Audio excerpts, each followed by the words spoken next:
I've only been able to play Zenless Zone Zero for a couple of days, but I genuinely think it's great. I'm gonna say now, straight up, not everyone is going to like this game, especially if you come from Genshin, but let me tell you why I personally am so excited for the future of HoYoverse's newest title. So to give some context, Zenless Zone Zero was only announced a few months ago in May of this year. We got a bit of info about what the world is like, the designs of some of the characters, and there were rumors floating around about roguelike elements being implemented, but besides that, we did not know a lot about the game. So that's why being able to play in the tuning test absolutely blew my mind with how well thought out the game's mechanics are. Of course, disclaimer, anything from this test may be changed before the game's official release, the date of which has yet to be announced, but the foundation that is currently in place is a definitive indicator that this game will be very fun.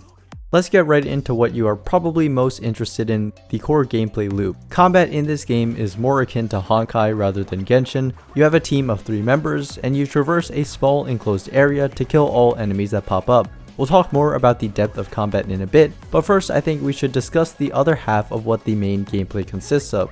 The way that you go through each of these sub-stages in the level is what really sets this game apart from HoYoverse's other titles, and is where the roguelike elements come into play. You move across this board of TVs, and each tile represents a different event. As you progress through a level, you will obtain buffs called Ethereum from a random pool, and gear coins which can be used to get even more buffs. Exploring new tiles will increase your pressure bar, and when it's full, you will get a random debuff called a corruption. For both of these, there are a lot of different ones in the game to diversify every run, and even more that are unlockable as you continue the main story. These systems achieve a few key things.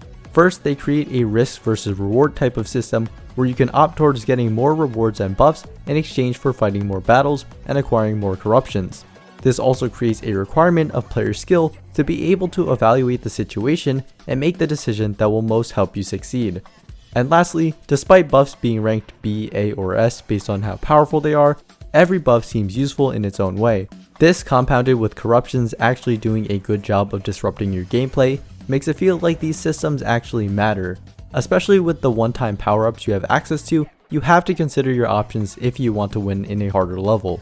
There is an understandable concern that the modifiers being too strong would take away from the requirement of player skill, but to me personally they always felt more like tools. They helped a lot, but didn't trivialize my execution.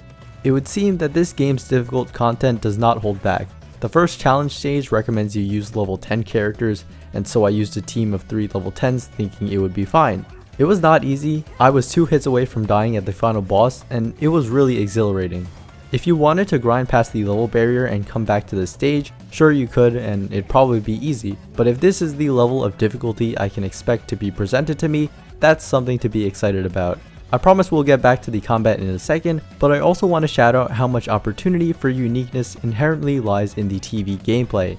In one stage, you have to count which of 3 colors appears the most, and if you get the right answer 3 times, you finish the stage without entering a single battle. In another, you guide a car that mirrors your own movements to get tiles you can't reach. I can understand why some people may feel like this breaks up the combat too much, but it is necessary to the core gameplay, and they do change things up to make it more interesting than just following a straight path. Combat is really sick in this game. I've only played as 11 characters called agents, but they are incredibly diverse in both visual design and gameplay design. Besides movement, there are 5 inputs: a basic attack, a dodge, a heavy attack, your ultimate, and a switch button. You can build up your agent's meter to use EX heavy attacks and use the shared resource decibels for an ultimate. Very interestingly, this game has no cooldowns on attacks or switching, making it so that instead of just dedicating yourself to micromanaging your team's resources, there's a strong focus on figuring out what the best combos to execute are and when. Oh, and I'm not just talking about combos across multiple agents, because each individual agent has a move list, letting you weave in holds, delays, and other buttons to create different strings. Some agents though have mechanics that go beyond the move list you see in game. Nicole, for example, one of the 3 agents you'll get for just playing the story, has some secret moves. Inputting a 360 motion while using her EX heavy attack can play 2 different special animations based on your button timing. I haven't tested the extent of how practical they are for combat, but characters having little things to discover about how they play is really neat.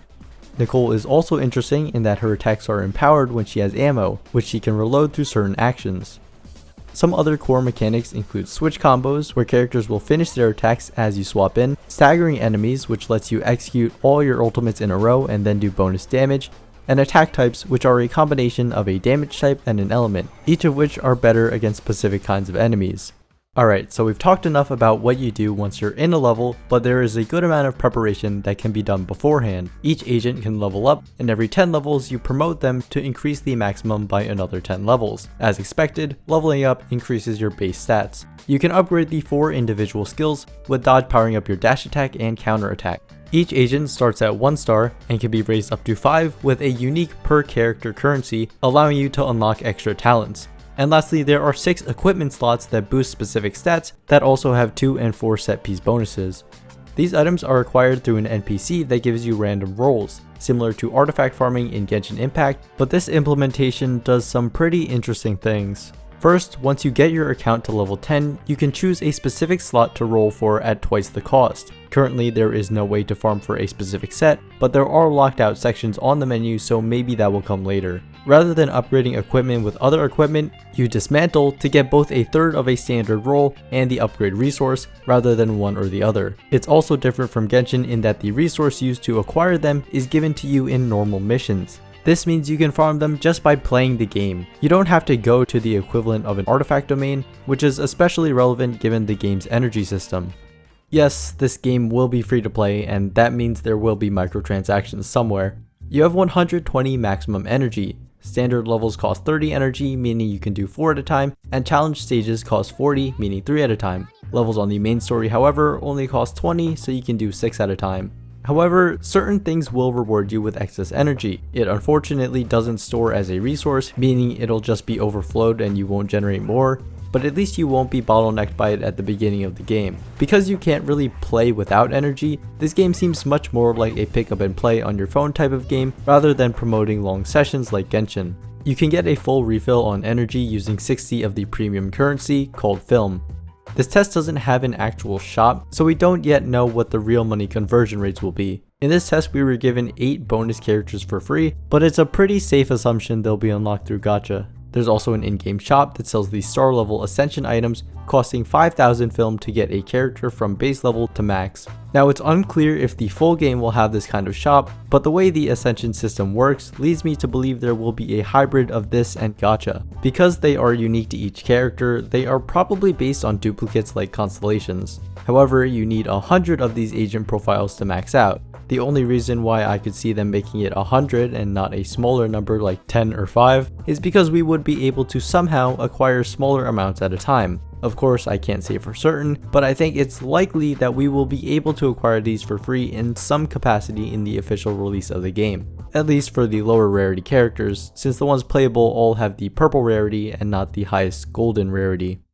Another thing that has been drawing me in is simply how good the game looks, sounds, and feels. I can tell that when creating the visuals, the experience gained from developing Genshin has pushed it towards new heights. Whenever you pull off something cool in this game, the visuals step up to match that exhilarating feeling. Everything looks great and runs quite smooth, especially since this game actually has uncapped frames per second. The art style is full of character, the environments while small are very beautiful, the user interfaces are incredibly stylish, and every single music track is a banger.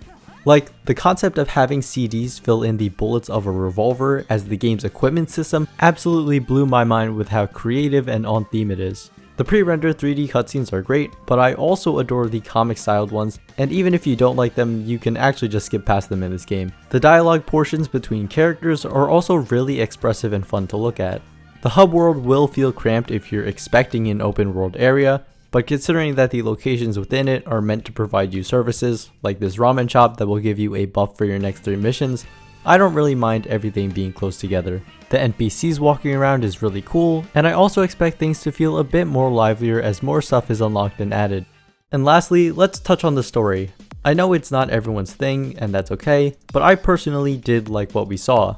I feel like there could have been a bit more contextualization before jumping right into it, but to summarize the introductory information, we play as Wise or Belle, 2 siblings that own a movie store in the city of New Eridu. Undercover, they are Python, acting as a proxy that guides Hollow Raiders. The Hollow is a dangerous zone that contains the precious resource Ether, but remaining there too long will turn you into a monster. That's why the proxy communicates using a Bangbu, a cute little robot rabbit, to assist the raiding team in fulfilling whatever commission they took on. So in the city, we play as our main character, and that's who canonically controls the TV segment, but the main character doesn't actually fight since that's the job of the agents.